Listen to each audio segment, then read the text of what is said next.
Bon, mutu abimaka te. Mutu abotamaka. Soki mutu abotami akoli, ti akomi na niveau moko boye, nde statut na ye ya vie échange. Parce que comme moi, je suis parmi les gens qui ont ramené le réveil. Qui a art na kati ya Mbanzale. Les batali gauche, batali droite de habiter en tout cas au hasard mobiki c'est parce que mobiki c'est ngela que ça guérissait. Comprendre? Moto abiki si bino na pasi moko bo. Donc la art ezaki pasi na kati ya Mbanzale. Yango na moni ba moni siko art comme facile na kati ya Mbanzale. Babite siko moto e photo benga ye mobiki si ya Mbanzale.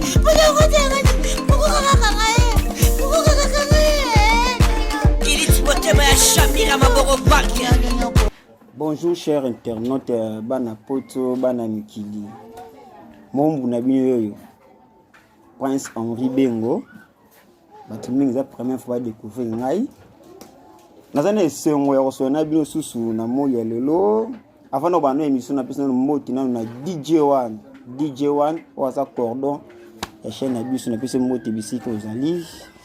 Lelo toujours yamba mobikisi. Mobikisi invité na bino bono là partout. Tous les 5 continents bono ko za mobikisi na bino.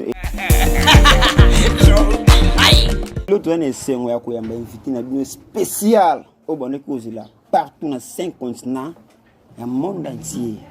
Tenu mobikisi ya Mbanzalemba. Bato développer na lelo ba obayebie te ba obayebie te. Bonjour mobikisi. Bonjour monsieur Ashker. Bonjour. Et c'est mon coyambo le émission.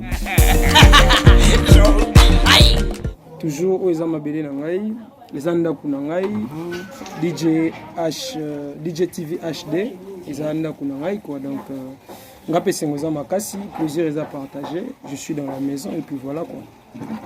Bon, si j'ai n'habite surtout ma surtout bêta to développer na mukula lelo.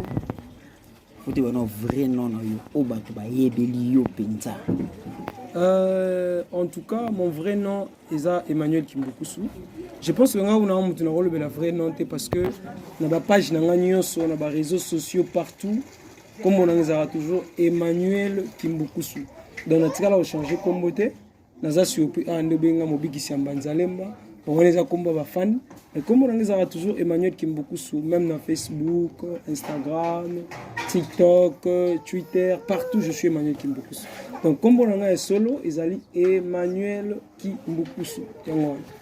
Merci Emmanuel Kimbukusu. Merci beaucoup. Mobikisi. Mbanzalemba. Bon. Tout côté mon na c'est une biso. Tu connais quand amigo de bien comme Mobikisi Mbanzalemba. Mobikisi Mbanzalemba si bitima to monika mutu moko abimi Mobikisi Mbanzalemba o batu baki na kungu ya Emmanuel Kimbukusu. Bon, mutu abimaka te. Mutu abotamaka. Soki mutu abotami akoli ti akomi na niveau moko boye nde statut na ye ya vie échangeaka. Statut ezalaka lié par rapport à ba expérience ou encore ya eloko yo se lancer comme carrière ya vie. Ya mona mutu abotami ingénieur te mais ayo comme ingénieur. Mutu abotami maçon te ayo comme maçon. Mutu abotami intel te ayo comme intel. C'est de même avec moi Emmanuel Kimbukusu, je suis un artiste depuis. Donc je pense que depuis la nuit des temps, depuis la création du monde, j'étais artiste. Aujourd'hui aussi. Et ça dit que par rapport à Mbanzalemba, Mbanzalemba ezali village na kati ya Lemba. C'est-à-dire ezali ville pe village na kati ya Lemba. Mbanzalemba eza mabele munene oyo. Moi je suis natif de Mbanzalemba. Ba o baebi na botami na Mbanzalemba, na koli na Mbanzalemba. Parce qu'on a kati ya Mbanzalemba le art dramatique o ezali théâtre, cinéma, ils est vraiment célébrité na katia Mbanzalemba. Donc c'est-à-dire nous sommes parmi le père fondateur, tout ça parmi bateau baïe. Père fondateur. Je dis parmi. Parmi. Français, parce que comme moi na miki moi je suis parmi les gens qui ont ramené le réveil. Qui a art na katia Mbanzalemba.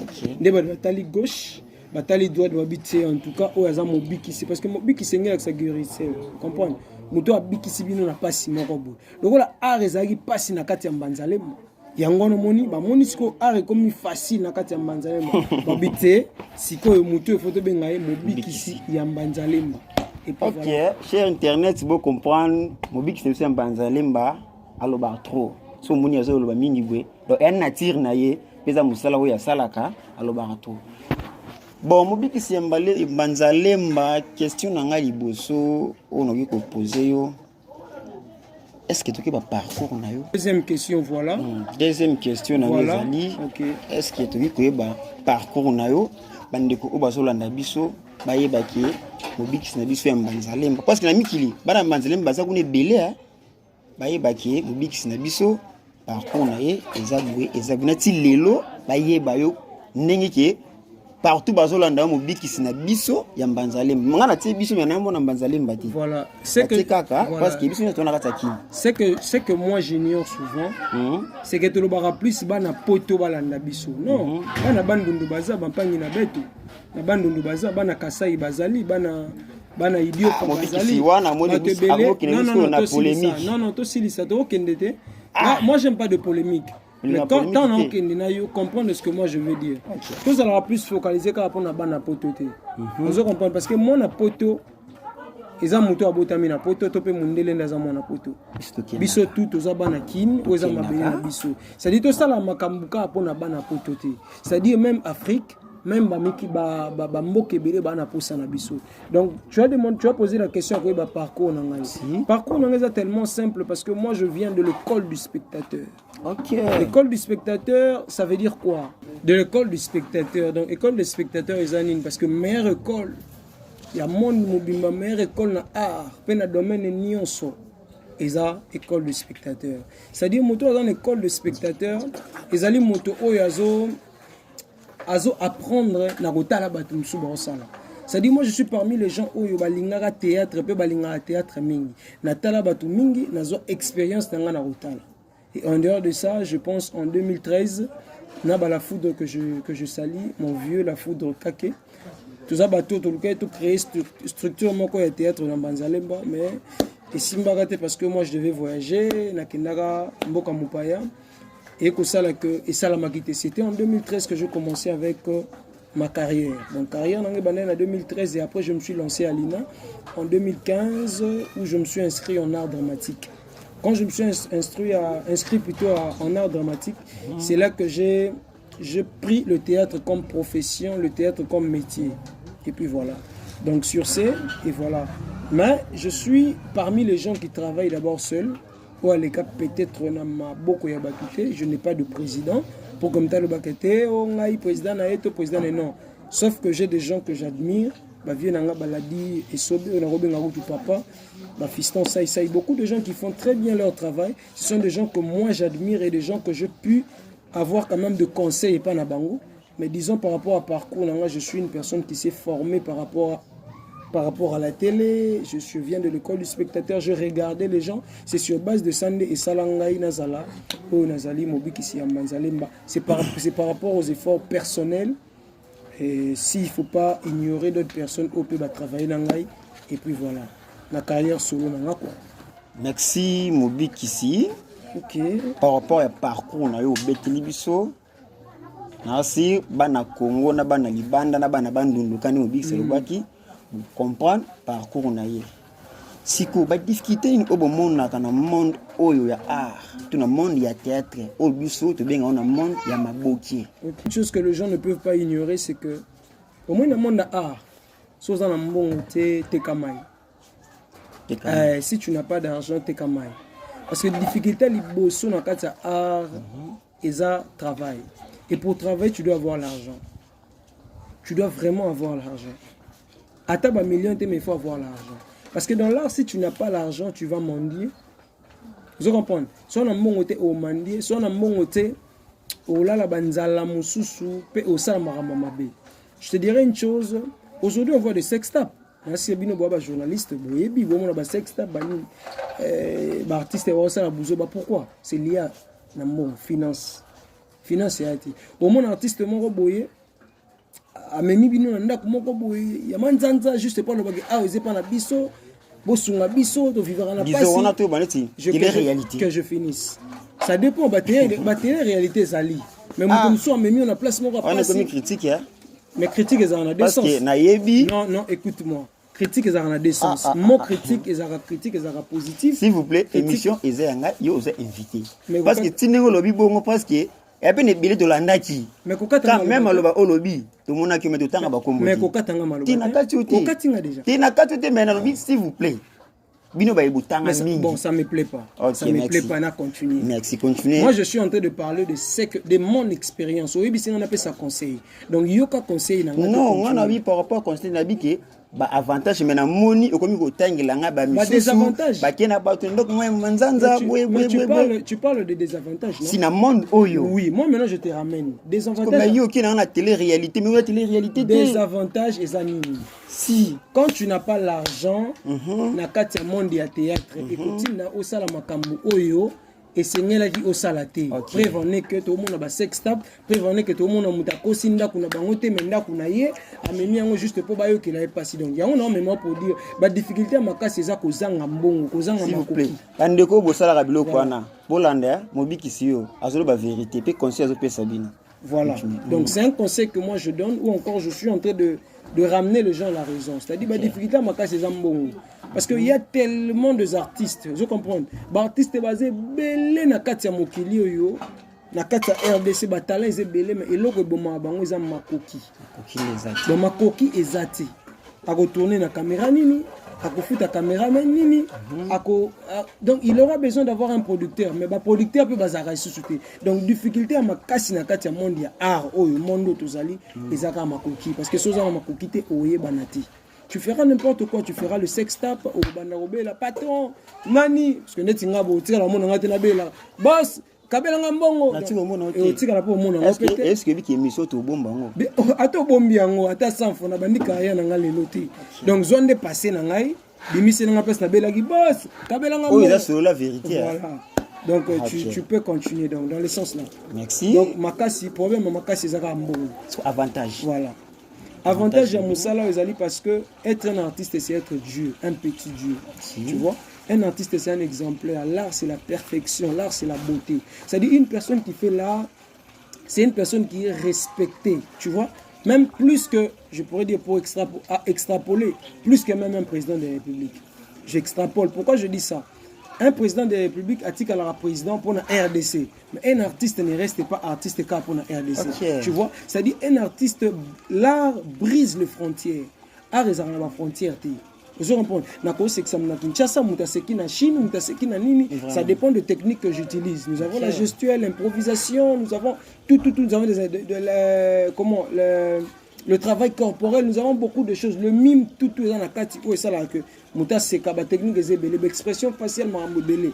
Quand on a technique, moi comme t'as c'est qu'en Chine, t'as c'est qu'en États-Unis, t'as c'est en Asie. C'est-à-dire avantage dans ça parce que tu es un petit Dieu. C'est-à-dire comme une voix autorisée. Mutu nyonso akoyeko changer par rapport à likambo ka yo sali. Et puis mutu pas akoyeko beba kaka na likambo oyo lobi. C'est-à-dire avantage nango yango wana parce que art memara célébrité le memara mbongo et puis mbongo memara stabilité. Voilà. Avantage. Merci Mobik ici. On va répondre à la question biso na sommaire. Na kotika na 3 questions mon obi ko poser. Le Mobik ici. Asa na groupe ya mutu, to asa na groupe na yemoko. Eza question qui t'a posé. Je pense que ne na hote ko bisayo ne bandeli awa. Je n'ai pas un groupe T. Na leka na groupe en mututé, na tambola rappel na groupe en mututé. Et puis voilà, je pense qu'en 2015-2016, j'ai répété 2 à 3 fois et pas Papa Masumu le Bonde, na cadre de Yakou. Président Nabino. Papa Masumu. Président Nabino. Attention, Batumsu Kokoti Sara.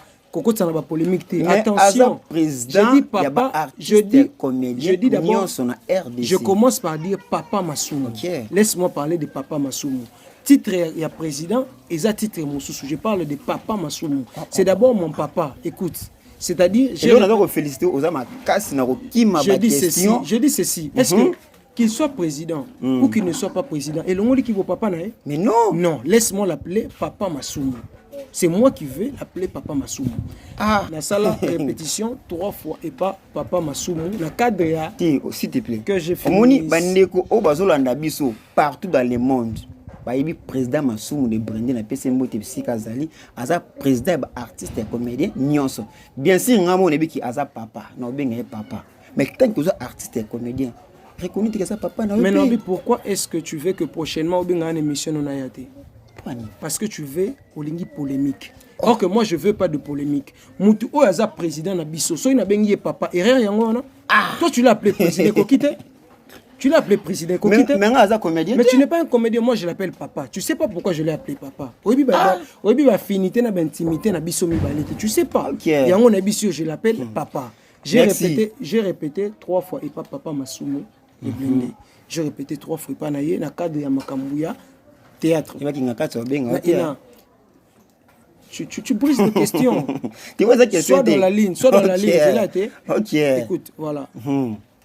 C'est-à-dire, je répétais 3 fois chez lui, dans le cadre de Ina, j'avais besoin de perfectionner Ninangai. Okay. En dehors de ça, je n'ai pas un groupe Morotina tourné quoi que ce soit. Sauf que je suis le leader de l'école du Seigneur. L'école du Seigneur, il y a un mouvement, moi, il y a des jeunes, dans Manzalemba, il y a des courts-métrages. Là, je ne suis pas mon bic ici comme tel, mais je suis plus dans le cinéma parce que je suis réalisateur.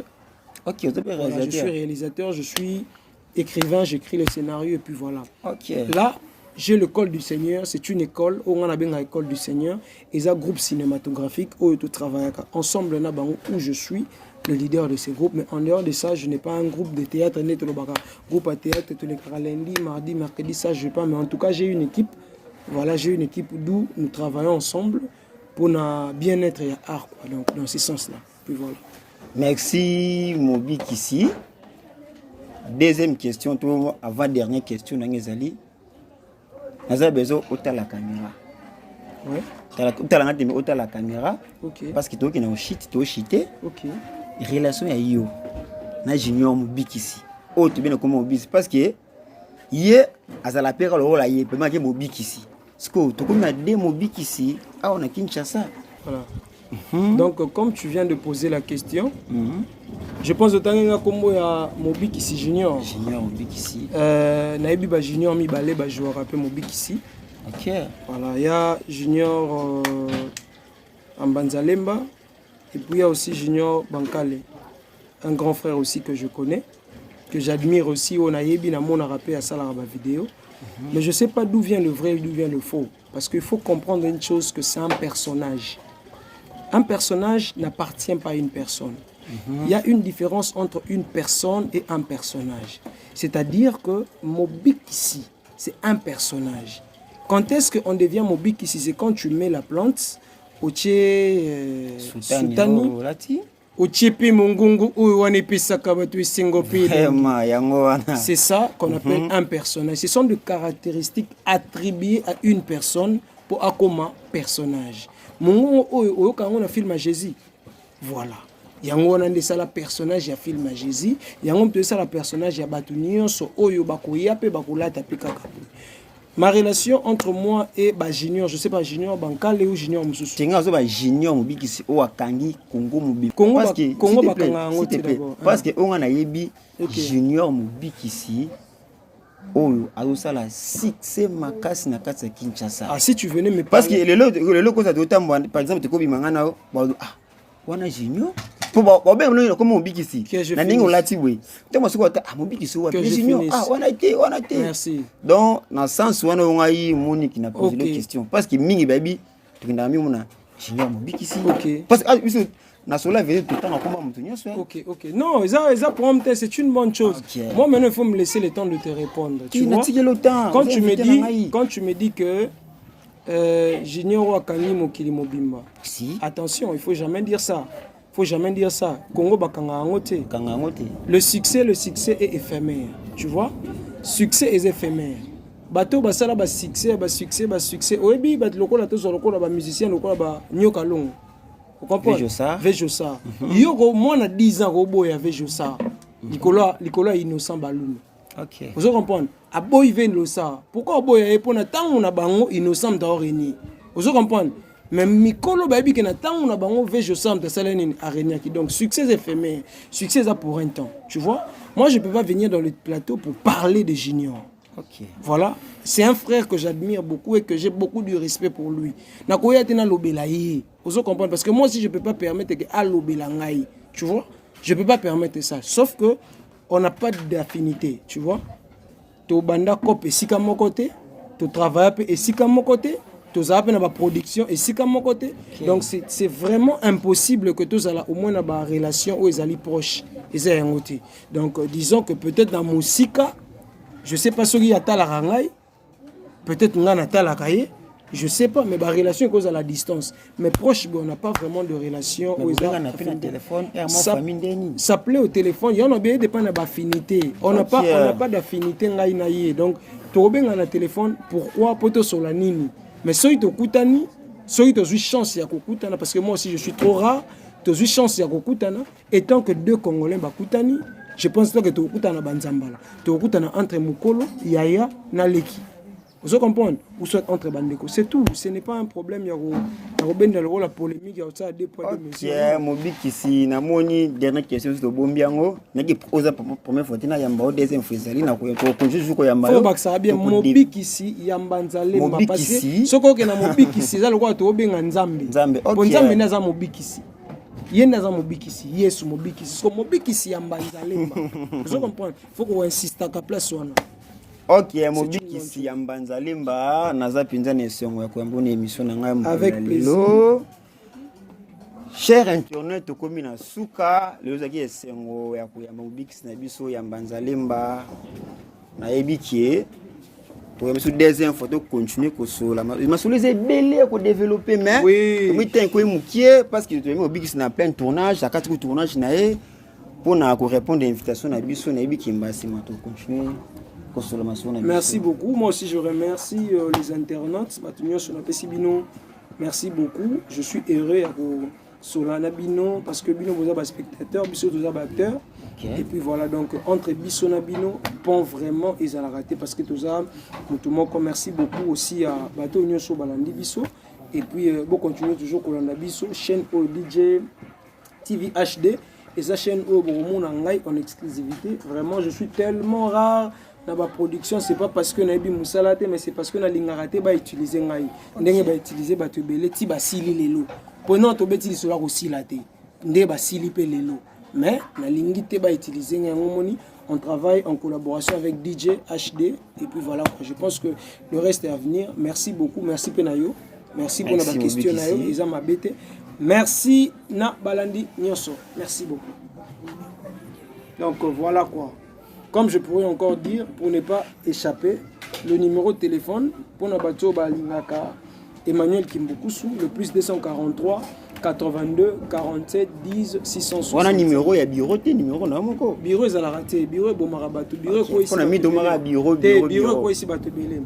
Plus 243 82 47 10 665.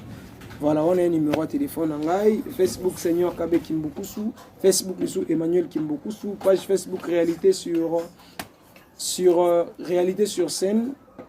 On a les pages Nangai, Emmanuel Kimbukusu aussi na Instagram, Emmanuel Kimbukusu TikTok. Ma dédicace c'est Zangarate. Na pesi mbote, toute ma famille na pesi mbote, na pesi Chinos bi na pesi epe mbote et aussi son compagnon au bazalara toujours naie Farel wana na bosante na pesi mbote na pesi mbote na DJ oza coordonnateur ya chaîne oyo pourquoi pas Zara mondial mon cœur mais toi la reine DJ na repese sumbote na bato belé cameraman o l'équipe cameraman nyonso li passa ekeba li passa na sima caméra voilà donc aussi na pesi mbote na bato nyonso balanda biso bana mbanzale nyonso na pesi mbote. Merci beaucoup, la famille Kimbukusu. Merci à tout le monde. Et puis voilà quoi. Merci, Nacho Internet, Bolanda qui osaki Nabiso invité Nabiso. Kombo na mo bikisi yambanza limba. Voilà, qui parcours na ye ndenga bandana place oya zalilo. Na ko pesa su merci mingi na ba obino nyonso bolandi biso na libanda na pena katsa mboka na biso Congo. Na pesa no mboti mteliboso ya ratarate. DJ One oza cordo ya chaîne na biso. Otobiki na kombo ya Gugu Gaga. Na beso mbote na Dr Bino Mubembe bisika azali diaka Didosh Mayasala apporte Sami Mabiala, ma sœur Lidi Masevo, grâce Watoko sans oublier camarade Nemoko ya Motema Feza Mikano. Merci tukuta na prochain numéro.